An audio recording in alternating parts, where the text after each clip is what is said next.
vous avez pu le voir sur les panneaux, nous allons à la ville de Fouras. Maintenant, vous savez d'où vient le nom du père Fouras. Donc c'est parti pour une dizaine de minutes de route. Et puis après, on va aller au bureau de la production pour reprendre le bateau avec toute l'équipe de tournage.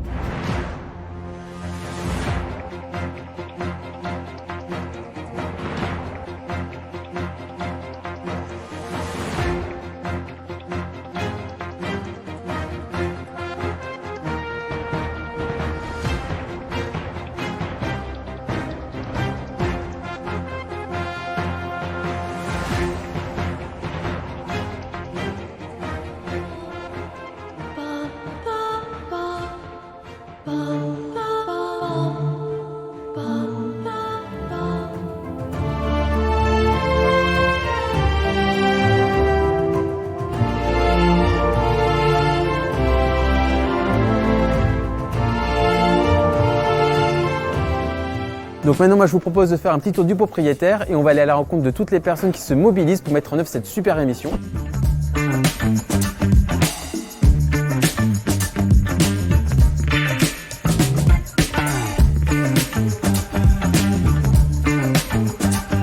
Le père Fouras, la première fois que j'ai rencontré, c'est quand j'étais candidat en fait, dans cette émission. Donc ça remonte à 1995.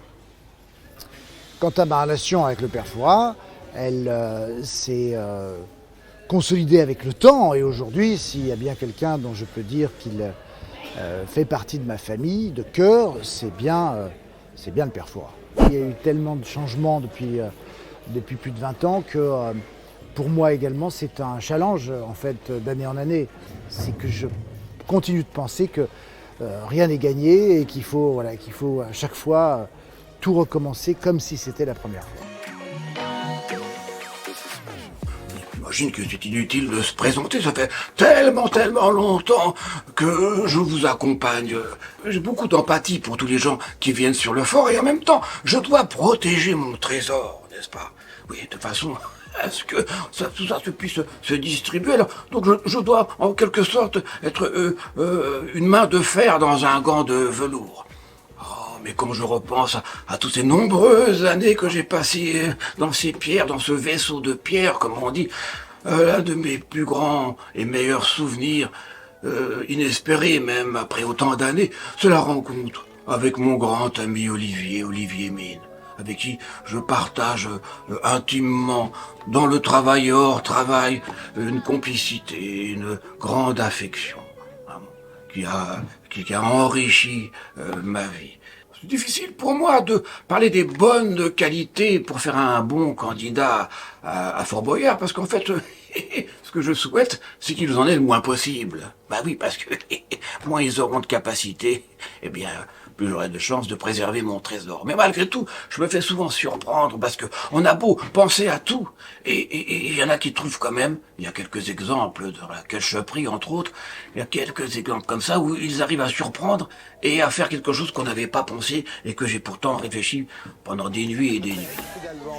Mais du coup, vas-y, mais en plus, vas-y, mais continue comme ça, Thierry, tu te gaves.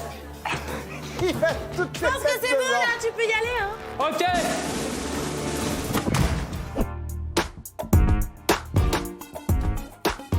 Alors il faut aussi savoir que Fort Boyard c'est une immense partie de cache-cache parce que lorsqu'une épreuve est tournée en extérieur, tout le monde doit se cacher pour ne pas apparaître dans le champ.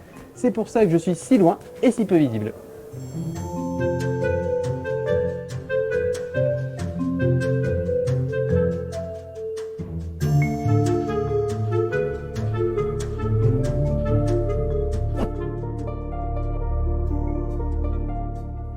Depuis que je suis tout petit, j'ai toujours voulu savoir qui avait construit les épreuves de Fort Boyard. Eh bien c'est Manu, et on est allé à sa rencontre. Prénom Manu, j'ai fait toutes les émissions de Fort Boyard et toute la préparation. Ma fonction, c'est d'être chef constructeur. Donc les épreuves, elles sont testées par des testeurs, mais pas par les techniciens. C'est vachement important. Donc c'est en fait le ressenti de l'épreuve, il doit être donné par un testeur lambda, qui doit donner à chaud ses impressions. Et nous, en fonction de ça, on va pouvoir changer les paramètres. Je dirais que chaque époque, en fait, elle a eu sa demande spécifique de difficulté. On essaie toujours de trouver des nouvelles idées, que c'est pas facile. Hein. Mais je dirais, et ça c'est sûr, chaque époque elle a eu son lot de nouveautés, de développements qui ont été plus ou moins réussis. Et donc moi je pense que moi et toutes mes équipes, elles ont été très fières d'avoir participé d'une façon ou d'une autre à ces développements et à la réussite de cette émission. Felindra, tête de tigre.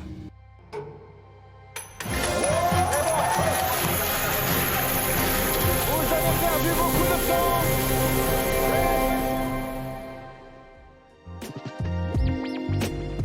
Alors après une fin de tournage de Fort Boyard, il faut rentrer chez nous dans un bateau. Et pour ça, on passe par la cantine avec cette porte qui donne directement sur la passerelle.